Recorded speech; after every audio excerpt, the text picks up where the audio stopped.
রাধে রাধে। আমি এখানে বানিয়েছি সর্ষে শাক। তার জন্য আমি এখানে 2 আঁটি সর্ষে শাক নিয়েছি। আর একদম হাফ আঁটি হচ্ছে পালং শাক, আর হাফ আঁটিরও হাফ হচ্ছে বেথো শাক। এটা আমি ভালো করে ধুয়ে পরিষ্কার করে নিয়েছি। তারপরে জলের মধ্যে নুন, কাঁচা লঙ্কা, টমেটো আর আদা দিয়ে শাকগুলো দিয়ে আমি এখানে 5 মিনিট সেদ্ধ করে নিয়েছি। তারপর ঠান্ডা করে টমেটোর খোসাগুলোও ছাড়িয়ে নিয়ে তারপরে একসাথে আমি এখানে পেস্ট করে নিয়েছি।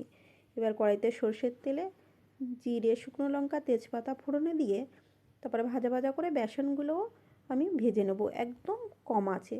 তার মধ্যে জিরে আর এখানে জিরের গুঁড়ো আর হলুদ গুঁড়ো দিয়ে আমি নাড়াচাড়া করে এবার পেস্ট করা শাক আর একটু জল দিয়ে ভালো করে আমি এখানে মিশিয়ে নেব।